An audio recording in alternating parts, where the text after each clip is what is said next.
Hello, I'm General Waffles of the Breakfast Brigade. This is a Leoric quick match. Now, Leoric's the newest warrior out on the scene, and he's pretty cool. I think he's more interesting and cool than he is good, though. Basically, he's a tank that has a cooldown timer lower than the Lost Vikings. And that's a scary concept. What does he lose for this? He loses health. He is one of the squishiest tanks in the game. And that's why he has a ton of sustain abilities. I've talked to some people, and I've played a few games with him, and I've seen him in a lot of games. And this isn't my first game with him, or anything. But it seems that the sustain build is the way to go. And I mention this a lot. It seems like a lot of his abilities are the talents, not his abilities, his talents. You choose them not because they're good. You choose them because everything else is terrible. It's kind of a weird statement. On a lot of levels, that's true. Level 1, why wouldn't you choose reincarnation? Reanimation, whatever it's called. Why wouldn't you choose that? Why would you choose block over that in any situation? You'd be giving up an ability that lowers your death timer and gives you healing without it. It's like, oh my god. Anyway, Leoric suffers from one of the problems that I really don't like in a game. And that is, his passive doesn't do anything unless you die. And you never really want to feel like you need to die. So basically, he doesn't have a passive unless you get caught out or you just get focused out. Now, it's good when you're in that situation where you can come back. But that situation doesn't always come up. Oh, here, you can just use Wraith Walk to just not even deal with that. Yeah. Leoric's stupid good against Butcher for that one reason. He can't really keep up with me. Anyway, I just don't like having to wait to use my passive. A passive, I want it to be something that helps me all the time. Not just some of the time. Like Sergeant Hammer. Her passive gives her extra damage. If she's at long ranges. It just always helps. Just a little bit. Murky's passive is a lot like that, but Murky's playstyle is specifically around him being able to die and come back. It's kind of a weird thought. Jim Raynor. He gets more attack range. It's really good. Vala ends up stacking up more damage the more that she shoots, and more movement speed. It helps her all the time. You don't need to wait for a certain set of circumstances before it's good. Joanna, like others, has an activated one where she gets a shield. It's every 20 seconds, and you kind of have to wait for it, but still, you get to take advantage of it whenever you want, and you don't have to give up something important. Anyway, I digress. Leoric's really good because he's one of the few characters that can actually melt tanks. Tanks in this game don't have a lot of counters.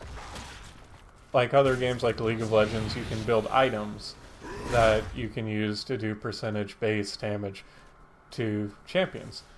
So if someone is really, really tanky, you can build specifically for that. This game doesn't have items. It has abilities and heroes to interact with each other.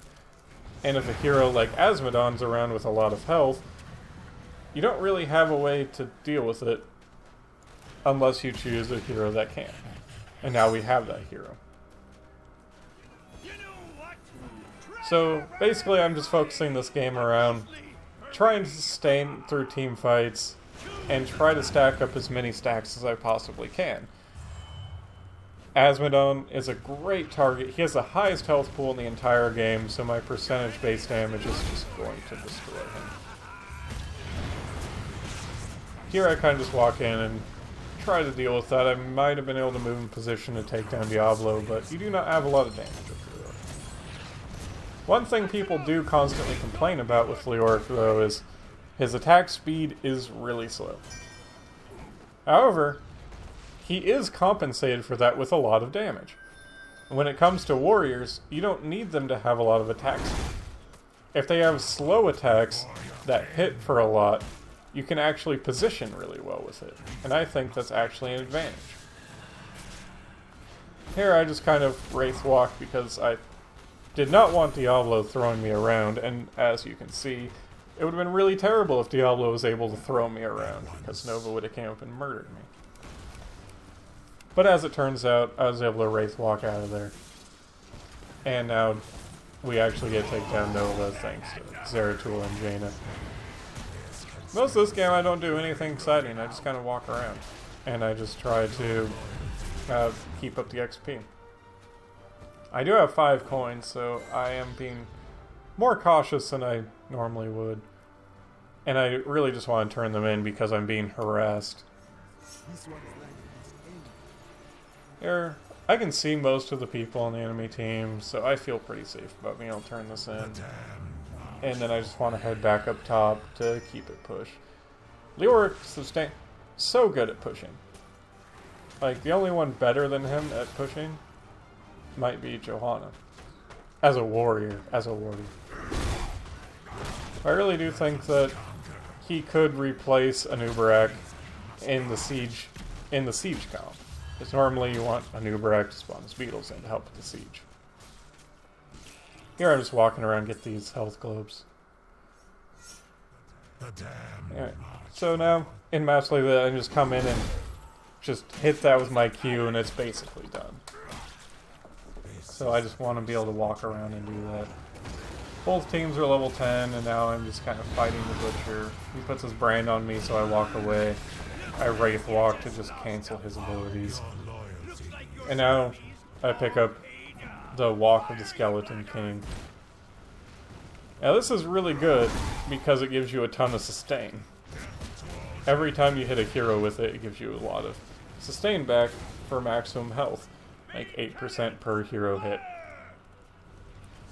And it's an ability you have to use a little preemptively. And I don't think I ever really do that well enough. Throughout the course of this game, anyway. But now, I'm just trying to defend top against Asmodon. And our team is just kind of getting picked apart, and I need to get into some of these team fights. But Asmodon's pushing has been an issue. Here the team is just kind of pushing in and killing Sylvanas, and we're able to do some good damage here. I'm just moving down to see what I can do. Asmodon is at top, and Nazeebo is able to make it out with very low health. Asmodon still pushing top, but we're able to pick up a kill on Diablo as well and push this front wall down. And now the team's regrouping to take this mercenary camp. And then we can actually get a turn in. I'm pinging danger up top because Asmodon does have a substantial push going on with that mercenary camp and his little passive. He's a big pain this entire match. He's so obnoxious if you can't deal with him. Anyway, we get the bottom chest, the top chest is being fought over, and our team is pushing up. Instead of going up there, I decide to turn in these coins. There's not really anything I could have done to save Jaina in that situation. She didn't have Ice Block yet or anything. So I just turn in and walk away. Now I just kind of try to come in. I get to miss all of my abilities and just walk away. Diablo, not really out of position, but not really in a good position. But I'm forced to walk up here and deal with this. Someone has to. In fact, the entire team comes up here. With the help of Nazeebo, it's no big deal to take this out. He's able to get up a pretty good amount of stacks, I would imagine. And we finally get to do it. Butcher just hanging out.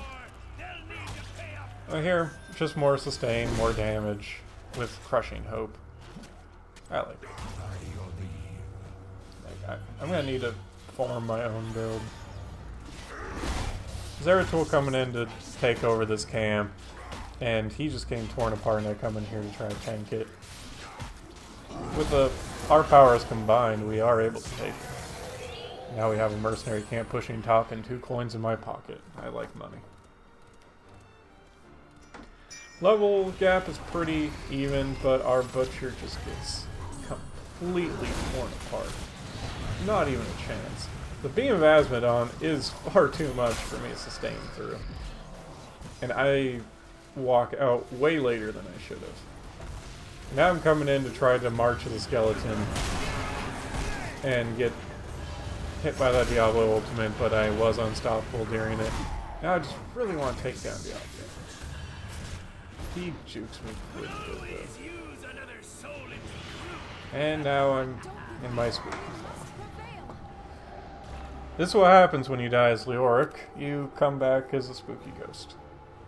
And you walk around annoying people. And try to reduce your death time. Level 16, I'll actually be able to reset my death timer really, really well. Because I'll be able to just walk up to a group of minions and take 10% off. Yeah, it's really good.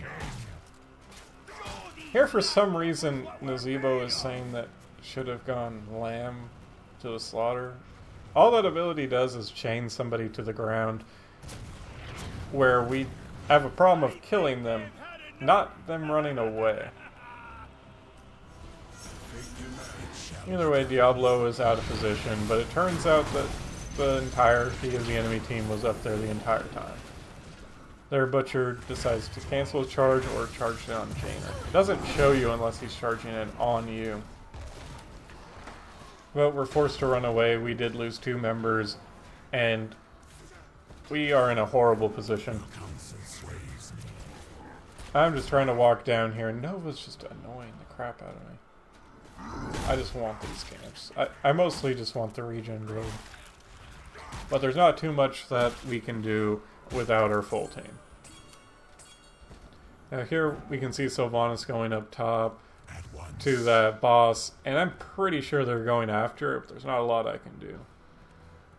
I end up pinging danger up there, but well, there wasn't anything we could have done. We weren't in a position. They get boss, and I'm just trying to take this bottom chest to get some sort of damage going for us. I did drop a ton of coins earlier. I wasn't able to see what was going on, but I was down here because I knew the enemy team was coming from boss. And our team ends up getting caught, 3 people go down, and now I'm just trying to help poor Zeratul run away. I didn't think I was in danger. He ends up getting away with the Void Prison and a little bit of my help, maybe. I was there. Now this boss is just wrecking our base. And they get a turn in. And things aren't looking good. Things are bad. I'm trying to set it up so my Spectral Swing hits as many things possible because these small minions still do work. They still hurt. In fact, I just kind of swing them down. They just barely live. If you take the double swing, I would imagine that I could have killed everything. But I take up the swing being able to heal me. Every target, every enemy that it hits, I get a small amount of healing from it. And this is important because when I'm dead, it still counts, and you can walk up to a large group of minions and take off the majority of your health timer. You can get like a 24-second cooldown at level 20. Here, I'm just getting picked apart. The level advantage is far too much for us to deal with at the moment. And they're just all pushing in bottom. I'm trying to do whatever I can and get crowd control, and I'm forced to use my skeleton walk. But it's not enough to save him. I won't be dead for very long, but this is going to be the end for us. You can just see how fast this death timer just resets. It's unreal. We are just... We just lose, though. No amount of obnoxious little cheeky stuff is going to save us. I just walk in and try to, for the morale, kill the butcher. He goes down. We lose the game.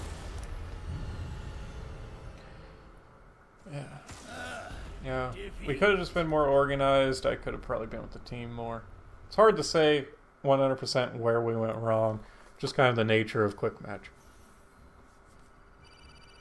Yeah, I did have the lowest deaths on the team, but I ended up tanking a lot of damage. Anyway, that's it for this video. Till next time.